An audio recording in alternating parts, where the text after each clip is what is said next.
For a guy who doesn't say much, there's a lot to be said about Link in this game. Most characters have one weapon, some have 2 or 3. Link has 7 so far, and he may get more as new DLC packages are released. This makes him one of the most versatile characters in the game. Let's not waste any time and see what this boy can do. Link's sword has the longest extended basic combo of any weapon in the game.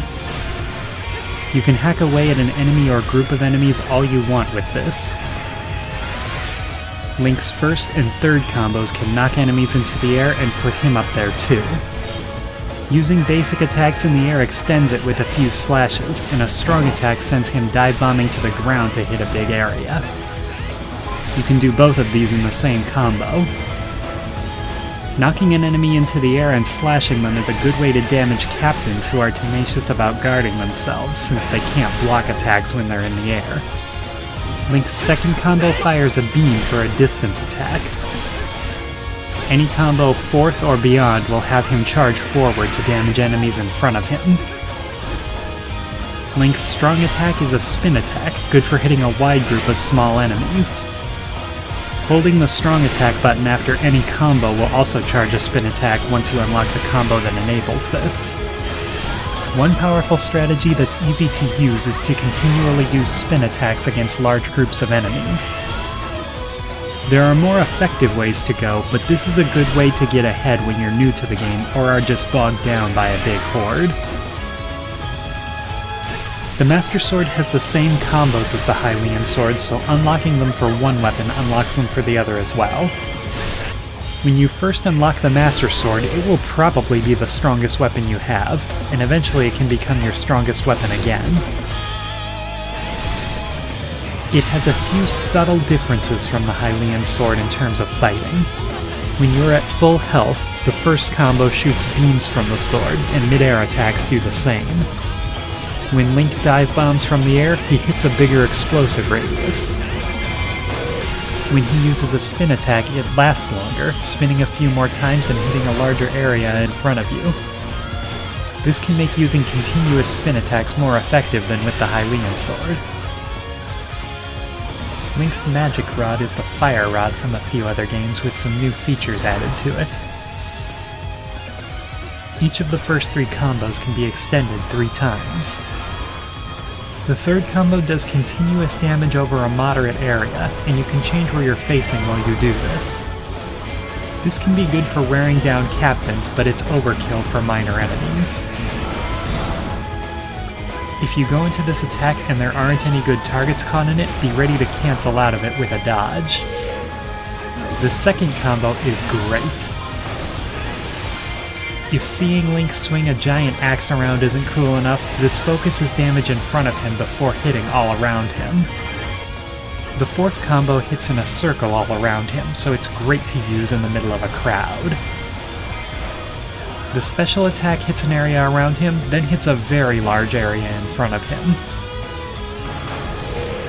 The weapon's basic attacks shoot beams at enemies, which makes this good for fighting enemies like Big Poes or Redeads from a distance. All in all, this is a good weapon when you want to keep a bit of distance between you and your enemies. The Gauntlets are quite the weapon. They're a combination of the Ball and Chain from Twilight Princess, the Golden Gauntlets from Ocarina of Time, the Digging Mitts from Skyward Sword, and the Magnetic Gloves from the Game Boy Zelda games. Pretty handy combination of tools right there. Attacks with the Gauntlets are slow, but cover a huge range in front of and around you. This is good for fighting large groups of multiple enemies, but it's tricky to focus on just one enemy if you're up against a captain. Big, slow combos also mean it's easy for enemies to attack you while you're waiting for your attack to finish. If you're looking for A ranks in adventure mode, you want to be careful about where enemy captains are when you start your attacks. Try to start your combos far away from them and hit them with the final result. The special attack hits a large area around you and may just be the single strongest physical feat in any Zelda game ever. Those are Link's reasonable weapons. There are still 2 DLC weapons to cover and one more completely unreasonable one. You can fight while riding Epona as part of the Master Quest DLC pack. I once saw an online game called Adventure Quest, where paying a one-time fee would unlock a good number of the game's features and give you a special weapon that could make any fight easy if you so desired. That's what Epona feels like in this game. All of Epona's basic attacks and some combo attacks are done while moving forward at full speed, making this the easiest way to fight through enemies while making your way to any destination you're looking for. If you aren't moving full speed, using a strong attack gets you there very quickly by using a carrot. I've never been in a position where I've used more than 2 carrots before they restore, but you have room to try and use them to a lot of potential if you want to try and use them up. Epona's first few combos will keep you in place while you attack, so if moving full speed isn't helpful against captains, you can use these combos instead. Playing with Epona feels like driving an out-of-control car and wrecking everything in your path. If you're having trouble with a Link mission where any weapon is allowed, this may be the way to go. You can unlock the spinner by touching a Link amiibo to the gamepad on the title screen. After you unlock it, you can use that amiibo to get a random powerful item once per day, but you could just borrow an amiibo from a friend to unlock the spinner. So I know what a lot of you are wondering. Is it worth it to get a Link amiibo just for the spinner?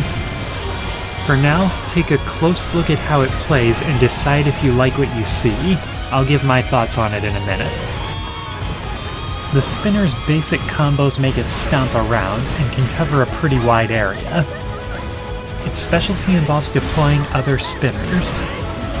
When you use a strong attack or one of the first 3 combos, Link deploys a spinner and magically hops on another one. Deploying another spinner and hitting one that's been deployed launches it, giving you a ranged attack that is slow but works. Link's 4th combo causes a shockwave around the area you hit with it. If this hits deployed spinners, they'll start rotating around a moderate area with lightning bolts on them. The spinner is a lightning weapon, which means hitting foes you've knocked into the air causes extra damage. This trick is good for that, making it easy for you to hit them again or just performing the extra hits for you. This trick is okay at wearing down a boss's weakness meter, but there are better tricks out there for it. Other than that, it's worth noting that the second combo is good if you can pin a captain to a wall with it, juggling them there for some good damage. Do I think the spinner is worth a Link amiibo all by itself? No. If you want to get a Link amiibo for use with another game, by all means do it. Otherwise, you're probably just as good borrowing one for the brief moment it takes to connect it. The extra gifts when you turn the game on aren't really worth keeping one by itself. And I found that Mario is even worse about that sometimes. Link's final weapon, hidden in a far corner of the adventure map, is the Great Fairy. Although calling her Link's weapon is quite the stretch of the imagination. The Great Fairy is gigantic. Her specialty is hitting huge areas for a lot of damage. Her combo attacks follow a rule that's easy to remember. The later the combo is in the lineup, the longer it takes to complete, and the wider the area it hits. When you start a combo, the Great Fairy drops Link out of the bottle she keeps him in. Don't be alarmed by this, he can't be harmed. The first and second combo don't seem all that special to me, but the third, fourth, and fifth combos are pretty fantastic. You can't cancel out of a combo once you start it, so be sure before you start the attack. In what may be the most superfluous thing ever, using a strong attack briefly increases your attack power, but also increases how much damage you take. This is actually useful for fighting captains though, assuming you can stay away from their attacks. The Great Fairy is fun to use, and you should choose her when you're just looking for a good time or need to relieve some stress. However, if you're looking for A ranks with her, the biggest thing to watch for is how much time you take. I recommend using the fourth combo the most, as it's pretty reliable in what it does and gives you good results for the time you take to reach it. Don't be afraid to stick to just basic attacks either, and use your power boost wisely to speed things up. Going up against Link is surprisingly not very difficult. He can be quick to go into a combo, but he telegraphs his big attacks really well, so you have plenty of time to get out of the way.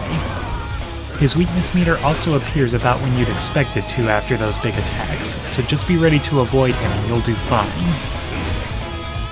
I wish the fairy they gave Link would speak a bit more like you would expect Link to. I know he's a pure-hearted fellow, but the fairy is clearly more dainty than he would be.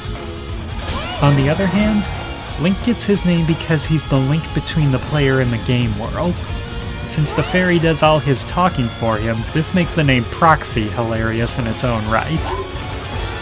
Every incarnation of Link has been a bit different from the others, and this one is no exception. I've always thought Twilight Princess Link was the most fierce when it came to fighting, but this Link may have one-upped him in that regard. This Link also does something that a lot of us have done in games. He became very powerful, got a rush out of using that power to take down everything in his path, and starts to think of himself as invincible. That attitude actually comes back to hurt him. There seems to be a lesson of trust your friends shoehorned in there, but I think seeing Link show this side where he gets a rush from being powerful is a lot more interesting. He showed a distinct weakness that was no one's fault but his own, and overcame it. That's a good mark of a hero.